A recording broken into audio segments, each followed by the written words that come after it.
Assalamu alaikum dear students, this is your English teacher Qaisar Bashir. In this video, we are going to read and discuss Rabindranath Tagore's beautiful poem, I Cannot Remember My Mother. Let's get started. Rabindranath Tagore, popularly known as Gurudev, was born in 1861 and he died in 1941. He was a Bengali poet, dramatist, novelist, musician, and an artist. He won the Nobel Prize for Literature for his work Gitanjali in 1913. He founded the Shantiniketan to promote Indian culture, art, and music. He is often referred as the Bard of Bengal. He wrote National Anthem of India, Jana Gana Mana. In 1915, he was knighted by British King George V, but he denounced it in 1919 to protest the Amritsar massacre by British troops. He lost his mother when he was a child. Dear students, let's now read the poem. I cannot remember my mother, only sometimes in the midst of my play, a tune seems to hover o'er my playthings, the tune of some song that she used to hum while rocking my cradle. I cannot remember my mother, but when in the early autumn morning, the smell of the shuli flowers floats in the air, the scent of the morning serves in the temple comes to me as the scent of my mother. I cannot remember my mother, only when from my bedroom window I send my eyes into the blue of the distant sky. I feel that the stillness of my mother's gaze on my face has spread all over the sky. Let's now try to interpret the poem stanza by stanza. Dear students, the poem consists of 3 stanzas and each stanza has 5 lines. And each stanza begins with a line, I cannot remember my mother. I cannot remember my mother, only sometimes in the midst of the play, a tune seems to hover over my playthings. Dear students, the first line, I cannot remember my mother. It's full of pain and agony because the speaker of the poem or the poet cannot remember his mother, what she looked like,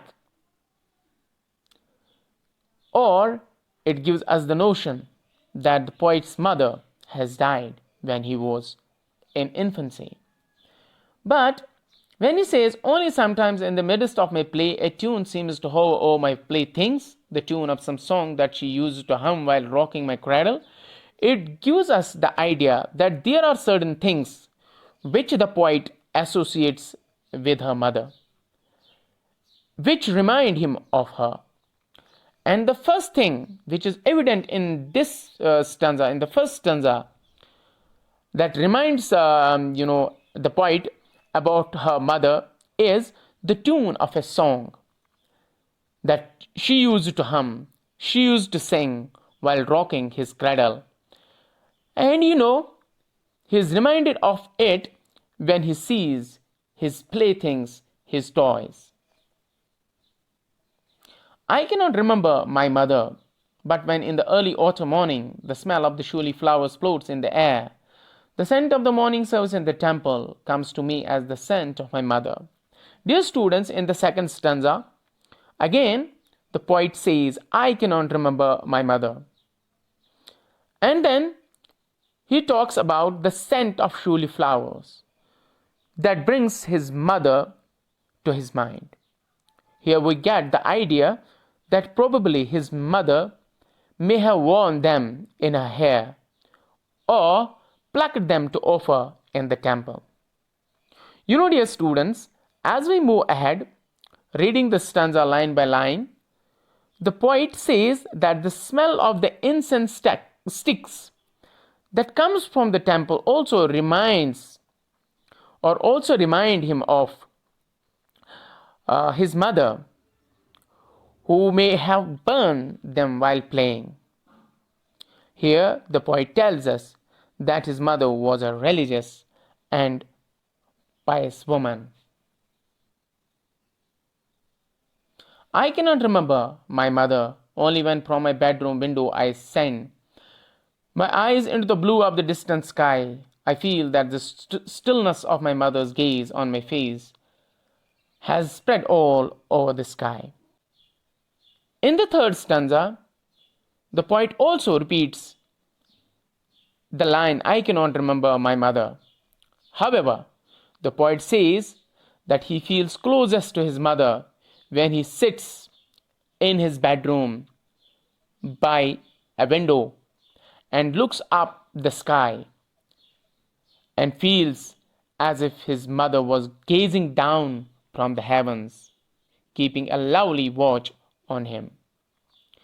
Dear students, after reading the poem, we get an idea that perhaps the poet wants to communicate through this poem, and perhaps the poet wants to communicate through this poem, and that is actually mother, the idea of mother, the concept of mother, okay? And this mother, is a precious and priceless gift from God. We must be loving and affectionate and concerned about our mothers. We should take care of them. When we were young, when we were little kids, our mother bestowed her love, affection, and care on us and sacrificed her sleep for us. Not only these, but infinite bounties. And this is actually the concept, this is actually the idea that the poet wants to communicate through this poem. And dear students, the poet also expresses the pain of his separation from his mother, who has left him when he was a child. And yes, only those who haven't been lucky to see their mothers can realize this pain. Alhamdulillah, we are lucky. So we should be affectionate to our mothers. We should love them. We should care for them. Poetic devices. Imagery. Dear students, the poet has used intensive, beautiful, and vivid imagery in this poem.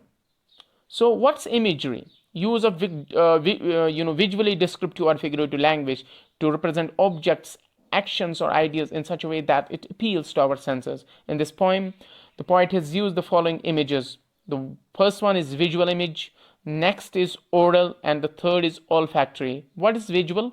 It is relating to sight or seeing. For example, we can see, or we can just imagine or picture how these shuli flowers look like. Okay, it's a white flower, white fragrant flower, okay, which is used in worships. Okay, rocking of the cradle, this is also the image that we can picture or imagine of. The blue of the distant sky, okay, the distant sky, the blue, its color. Okay, oral, relating to air or hearing, hear the tune of the song. Olfactory, relating to smell, hear the fragrance of the shuli flowers, the scent of the morning prayer service, the fragrance of his mother. Important words. Hover over, it means to stay close to someone or something, waiting to ready to advise or interfere, or to float. Hum, it means to sing with closed lips. Rock, as a verb, it means move gently back or forth or left to right. Rock, as a noun, it can mean a type of music, a stone or a big stone. Cradle, it means a baby's bed or a cot, typically one mounted on rockers. Shuli flower, it's a white fragrant flower used for worship. It's the official flower of West Bengal.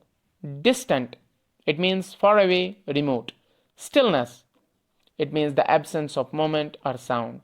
Gaze, it means to look steadily and intently, especially in admiration, surprise, or thought. Thank you, dear students. If you have any query, you can write them in the comment box below, or if you like this video, kindly share it and subscribe my channel. Thank you.